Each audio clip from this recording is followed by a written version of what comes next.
In old times, when wishing still helped one, there lived a king whose daughters were all beautiful, but the youngest was so beautiful that the sun itself, which had seen so much, was astonished whenever it shone in her face. Close by the king's castle lay a great dark forest, and under an old lime tree in the forest was a well. And when the day was very warm, the king's child went out into the forest and sat down by the side of the cool fountain. And when she was dull, she took a golden ball and threw it up on high and caught it. And this ball was her favourite plaything.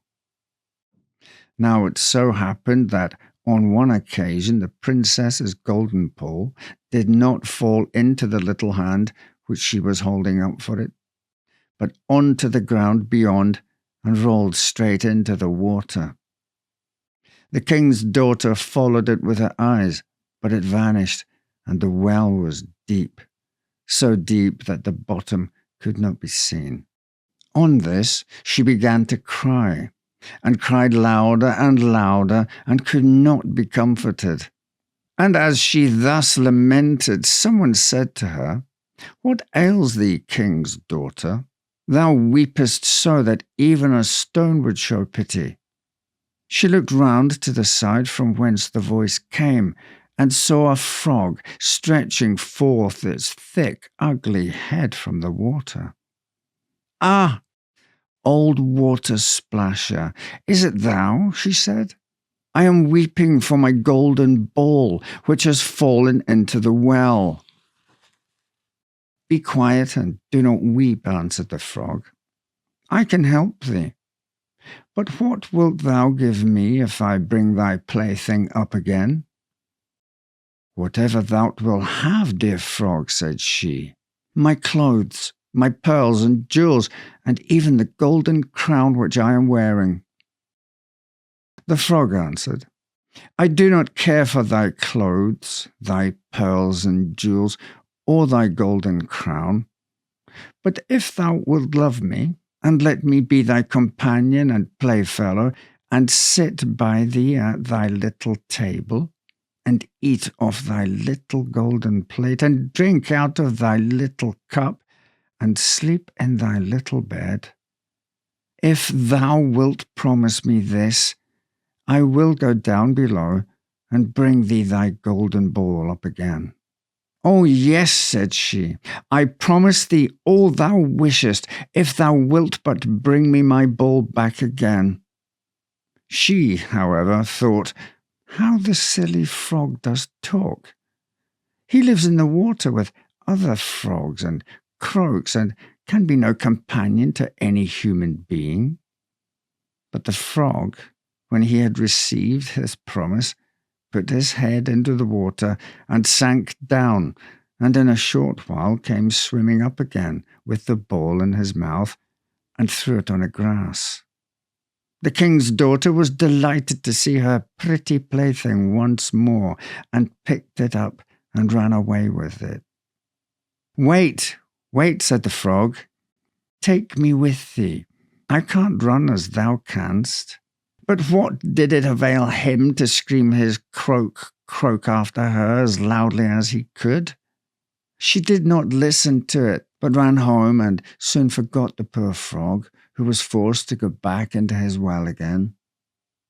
The next day, when she had seated herself at table with the king and all the courtiers, and was eating from her little golden plate, something came creeping splish, splash, splish, splash, up the marble staircase, and when it had got to the top, it knocked at the door and cried, "Princess, youngest princess, open the door for me."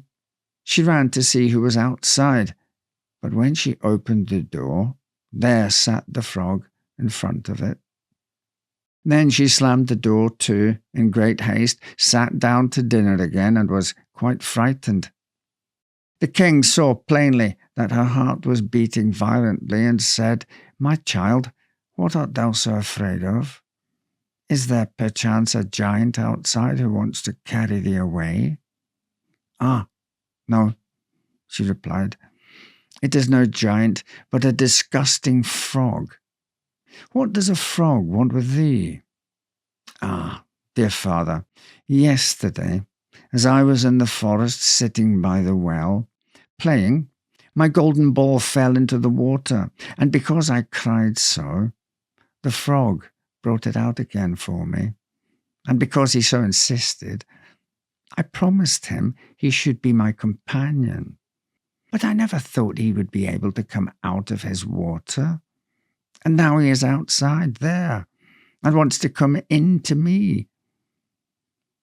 In the meantime, it knocked a second time and cried, "Princess, youngest princess, open the door for me. Dost thou not know what thou saidst to me yesterday by the cool waters of the fountain? Princess, youngest princess, open the door for me."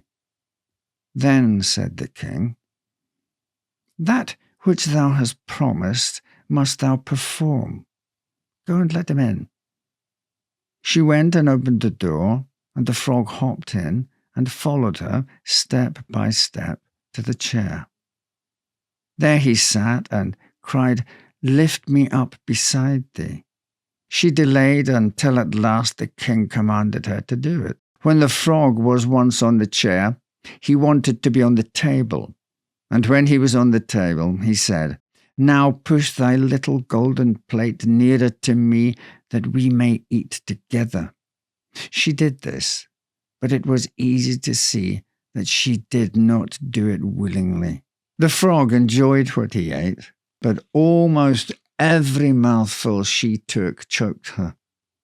At length he said, "I have eaten and am satisfied. Now I am tired. Carry me into thy little room and make thy little silken bed ready, and we will both lie down and go to sleep." The king's daughter began to cry, for she was afraid of the cold frog, which she did not like to touch, and which was now to sleep in her pretty, clean little bed. But the king grew angry and said, "He who helped thee once when thou wert in trouble ought not afterwards to be despised by thee." So she took hold of the frog with 2 fingers, carried him upstairs, and put him in a corner. But when she was in bed, he crept to her and said, "I am tired. I want to sleep as well as thou. Lift me up, or I will tell thy father." Then she was terribly angry and took him up and threw him with all her might against the wall. "Now thou wilt be quiet, odious frog," said she. But when he fell down, he was no frog, but a king's son with beautiful kind eyes. He, by her father's will, was now her dear companion and husband. Then he told her how he had been bewitched by a wicked witch, and how no one could have delivered him from the well but herself, and that tomorrow they would go together into his kingdom. Then they went to sleep, and next morning when the sun awoke them, a carriage came driving up with 8 white horses, which had white ostrich feathers on their heads, and were harnessed with golden chains, and behind stood the young king's servant, Faithful Henry.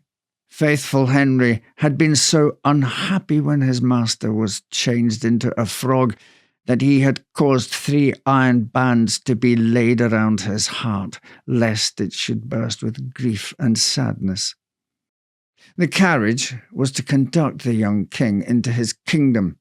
Faithful Henry helped them both in, and placed himself behind again, and was full of joy because of this deliverance. And when they had driven part of the way, the king's son heard a cracking behind him, as if something had broken. So he turned round and cried, "Henry, the carriage is breaking." "No, master, it is not the carriage. It is a band from my heart, which was put there in my great pain when you were a frog and imprisoned in the well. Again, and once again, when they were on their way, something cracked, and each time the king's son thought the carriage was breaking. But it was only the bands which were springing from the heart of faithful Henry, because his master was set free and was happy.